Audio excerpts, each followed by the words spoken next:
1999 साली शरद पवारांनी राष्ट्रवादी काँग्रेस पक्षाची स्थापना केली। त्यानंतर झालेल्या विधानसभेच्या निवडणुकीनंतर राष्ट्रवादी काँग्रेस पक्ष हा काँग्रेससोबत सत्तेमध्ये विराजमान झाला। विलासराव देशमुखांच्या नेतृत्वात मंत्रिमंडळ स्थापन झालं। या मंत्रिमंडळात आर पाटील होते, ज्यांच्याकडे कॅबिनेट होतं, जे ग्रामविकास मंत्री होते। त्यांचं वय तेव्हा 42 वर्ष इतकं होतं। या मंत्रिमंडळात जयंत पाटील होते, जे पहिल्यांदाच थेट अर्थमंत्री झाले, ज्यांचं वय तेव्हा फक्त 37 वर्ष होतं। दिलीप वळसे पाटील होते, तेव्हा त्यांचं वय 43 वर्ष होतं। अजित पवार होते, तेव्हा त्यांचं वय 40 होतं। सुनील तटकरे होते, तेव्हा त्यांचं वय 44 होतं। शरद पवारांनी त्यावेळी तरुण नेत्यांना संधी देत नव्या पक्षाची बैठक आखली होती। त्याच सोबत वयानं 50च्या पुढे असणाऱ्या नेत्यांना सुद्धा आपल्या मंत्रिमंडळात ठेवलं होतं, जसं की पद्मसिंह पाटील, विजयसिंह मोहिते पाटील, विक्रमसिंह पाटणकर। आता आपण जेव्हा 25 वर्षांनी पवारांच्या राष्ट्रवादीच्या पहिल्या मंत्रिमंडळाकडे पाहतो, तेव्हा तुलनेमध्ये 50 नंतरचे नेते सुद्धा थकल्याचं दिसतं। पद्मसिंह पाटील, मोहिते पाटील, पाटणकर यांचं राजकारण म्हणजे आठवणीच्या गोष्टी झाल्याचं दिसतं। पण पवारांनी 45च्या आतल्या ज्या नेत्यांना संधी दिली होती, ते आजही राजकीय पटलावर दिसतात। आर पाटलांसारख्या नेत्यांबाबतचं दुर्दैव वगळता जयंत पाटील आजही पवारांचं अस्तित्व टिकवण्यासाठी पवारांना कामी येतात। पक्षात फूट पडली म्हणून, अन्यथा 2014 नंतर पवारांसोबत जी टीम होती त्यात अजितदादा, वळसे पाटील, सुनील तटकरे अशाच नेत्यांचा समावेश होता। कमी वयात या लोकांना मंत्रिपदं मिळाली, परिणामी आमदार म्हणून न राहता या लोकांच्या भोवती नेतेपदाचं वलय निर्माण झालं आणि ज्यातनं पवारांना आपलं अस्तित्व आणि राजकारण अबाधित ठेवणं महत्त्वाचं ठरलं। शरद पवारांचं हे उदाहरण आपण आज का पाहतोय, तर सध्याच्या मंत्रिमंडळाच्या चर्चा 2019 नंतर राजकारणाचा बॅड पॅच पाहिलेले देवेंद्र फडणवीस आज राज्याच्या केंद्रबिंदूवर आलेत। फडणवीसांचं आज वय हे 54 वर्ष इतकं आहे। अर्थात महाराष्ट्राच्या राजकारणात केंद्रबिंदूवर राहण्यासाठी जो बहुमताचा आकडा आवश्यक होता, तो फडणवीसांच्या हातात आलेला आहे। हे यश फडणवीसांचंच असल्यानं फडणवीसांच्या शब्दाची किंमत ठेवूनच मंत्रिमंडळाची रचना होणार आहे आणि अशा वेळी पुढच्या 20 वर्षांचा विचार करूनच फडणवीस मंत्रिमंडळाची रचना करतील। ज्याप्रमाणे 1999 मध्ये पवारांनी 45च्या आतल्या लोकांना कॅबिनेट मंत्री करून ताकद दिली होती, तेच राजकारण सध्याच्या मंत्रिमंडळाची रचना करताना फडणवीस दिसतील। -45 हा फॅक्टर या मंत्रिमंडळाच्या रचनेसाठी सगळ्यात महत्त्वाचा असेल। या फॅक्टरमध्ये महाराष्ट्रातले कोणते टॉप 10 लीडर सहभागी होतील, पुढच्या 20 वर्षांसाठी फडणवीसांना आपल्या राजकारणासाठी त्यांचा कसा वापर करून घेता येईल, समजून घेऊयात आजच्या व्हिडिओतनं। नमस्कार, मी आरती आणि तुम्ही बघताय बोल भिडू। 45 वर्षांच्या आतल्या लोकांचा देवेंद्र फडणवीस आपल्या मंत्रिमंडळात समावेश करतील। वयानं ज्येष्ठ असणाऱ्या नेत्यांना न दुखावता त्यांचं महत्त्व अबाधित ठेवताना फडणवीस पवारांप्रमाणेच ही रचना करताना दिसतील। अशा वेळी महाराष्ट्रातनं कोणती प्रमुख 10 नावं आपल्याला दिसतात, ते क्रमाक्रमाने पाहूयात। तर यातलं पहिलं नाव असेल ते डॉक्टर परिणय फुके यांचं। परिणय फुके हे उच्च शिक्षित आणि ओबीसी समाजातनं येणारं विदर्भातलं नेतृत्व। देवेंद्र फडणवीसांच्या पहिल्या मंत्रिमंडळात शेवटच्या 6 महिन्यांसाठी ते राज्यमंत्री होते। एकतर परिणय फुके हे फडणवीसांचे विश्वासू समजले जातात, पण या पलीकडे परिणय फुके यांनी 24च्या विधानसभेसाठी विदर्भातल्या महत्त्वाच्या मतदारसंघांची जबाबदारी सांभाळलेली आहे। नाना पटोलेंसारख्या नेत्याला विजयासाठी घासाघीस लागण्याचं कारण सुद्धा परिणय फुकेंनी लावलेली फिल्डिंग असल्याचं सांगितलं जातं। अभ्यासू आणि अकॅडमिक या सोबतच ग्राउंडवरची रणनीती आखण्याची ताकद या दोन्ही फॅक्टर्सवर त्यांचा चेहरा मंत्रिमंडळात समोर येताना दिसतो। विदर्भ, ओबीसी चेहरा आणि वय वर्ष 42 हेच फॅक्टर पाहता परिणय फुके फडणवीसांच्या मंत्रिमंडळात कॅबिनेट मंत्री असू शकतात। यानंतर दुसरं नाव असेल ते म्हणजे अतुल भोसले यांचं।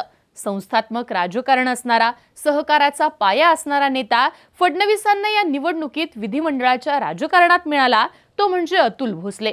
अतुल भोसलेंचं वय आहे 42 वर्ष इतकं। सांगली, सातारा, कोल्हापूरच्या या दक्षिण महाराष्ट्राच्या सहकाराच्या राजकारणात अतुल भोसलेंमुळे फडणवीसांना दूरगामी आखणी करता येते।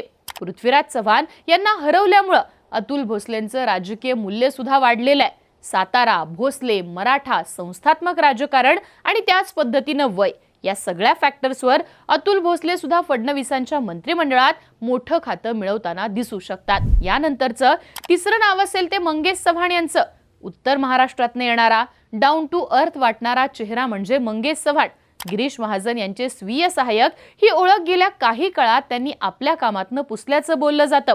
उत्तर महाराष्ट्राच्या राजकारणात मराठा चेहरा असणारे आणि वय वर्ष 41 असणारे मंगेश चव्हाण हे सुद्धा फडणवीसांची दूरगामी आखणी ठरू शकतात असं बोललं जातंय। शिवसेना ठाकरे गट आणि शरद पवार गट उत्तर महाराष्ट्रात आपले हातपाय या निवडणुकीच्या निमित्तानं विस्तारताना दिसला। अशा वेळी नव्या राजकारणाची आखणी करण्यासाठी फडणवीस उत्तर महाराष्ट्रातनं मंगेश चव्हाण यांना मंत्रिमंडळात स्थान देताना दिसू शकतात। यानंतरचं चौथं नाव असू शकेल ते म्हणजे सचिन कल्याण शेट्टी यांचं। सचिन कल्याण शेट्टी यांचं वय 44 आहे। सोलापूर जिल्ह्यातल्या अक्कलकोट विधानसभा मतदारसंघातनं ते दुसऱ्यांदा आमदार म्हणून निवडून आलेले आहेत। सीमा भाग आणि लिंगायत समाज या फॅक्टर्सवरती कल्याण शेट्टींचं नेतृत्व जिल्ह्याच्या बाहेर घेऊन जाण्याची आखणी फडणवीस आगामी काळात करू शकतात। नुकत्याच झालेल्या विधानसभा निवडणुकीमध्ये लिंगायत समाजाची भूमिका भाजपच्या पथ्यावर पडल्याचं बोललं जाते। अशा वेळी सचिन कल्याण शेट्टी यांना मंत्रिमंडळात स्थान देऊन देवेंद्र फडणवीस हे लातूर, नांदेड, धाराशिव, सोलापूर, सांगली, कोल्हापूर अशा कर्नाटक आणि तेलंगणाच्या सीमा भागात विस्तारलेल्या लिंगायत समाजात आपलं स्थान अधिक भक्कम करण्यासाठी प्रयत्न करतील, ज्याचा फायदा फडणवीसांना लॉंग टर्मच्या राजकारणात होताना दिसू शकतो। यानंतरचं या यादीतलं पाचवं नाव असू शकतं ते म्हणजे नितेश राणे यांचं। आक्रमक हिंदुत्ववादी चेहरा म्हणून नितेश राणेंचं नाव समोर येताना दिसतंय। नितेश राणेंचं वय हे 42 इतकं आहे। नारायण राणेंना मोदी सरकारच्या नव्या मंत्रिमंडळातनं टाळण्यात आलेलं आहे। कोकणामध्ये भविष्यकालीन विस्तार आखायचा असेल तर राणे कुटुंबाला बळ देणं भाजपसाठी गरजेचं ठरतं। राणे कुटुंबाला बळ दिलं तर पुढे एकनाथ शिंदेंच्या कोकणातल्या विस्ताराला सुद्धा आडकाठी घालता येते। अर्थात हिंदुत्वाचा पोस्टर बॉय झालेले नितेश राणे फडणवीसांच्या मंत्रिमंडळात चांगल्या खात्यावर असू शकतात असं बोललं जातं। यानंतर या यादीतलं सहावं नाव असू शकतं ते म्हणजे सिद्धार्थ शिरोळे यांचं। पुण्यातनं कमी वयात केंद्रीय मंत्रिमंडळात वर्णी लागलेले नेते म्हणजे मुरलीधर मोहोळ। त्याचप्रमाणे आमदारांच्या यादीमध्ये देवेंद्र फडणवीस समर्थक म्हणून येणारं नाव आहे ते म्हणजे सिद्धार्थ शिरोळे। शिरोळेंचं वय आहे 45 वर्ष। व्हाईट कॉलर नेतृत्व अशी शिरोळेंची ओळख आहे। पश्चिम महाराष्ट्र, पुणे आणि मराठा ही समीकरणं साध्य करून सिद्धार्थ शिरोळे यांचा सुद्धा समावेश देवेंद्र फडणवीस आपल्या मंत्रिमंडळात करू शकतील असं म्हटलं जातंय। या यादीतलं सातवं नाव असेल ते म्हणजे सुजय विखे पाटलांचं। सुजय विखे पाटलांचा लोकसभेला भले पराभव झाला, पण विधानसभेला नगर जिल्ह्याची संपूर्ण समीकरणं त्यांनी एक हाती सांभाळली। ज्येष्ठ नेत्यांना डावलताना कदाचित राधाकृष्ण विखेंच्या जागी सुजय विखेंचं नेतृत्व देवेंद्र फडणवीस समोर आणू शकतात। विखेंचं वय आहे 43 वर्ष। त्यांनी या विधानसभेला बाळासाहेब थोरात यांच्यासारख्या दिग्गज नेत्याला हरवलंय। अर्थात थोरातांना पाडण्याचं क्रेडिट सुजय विखेंना जातं।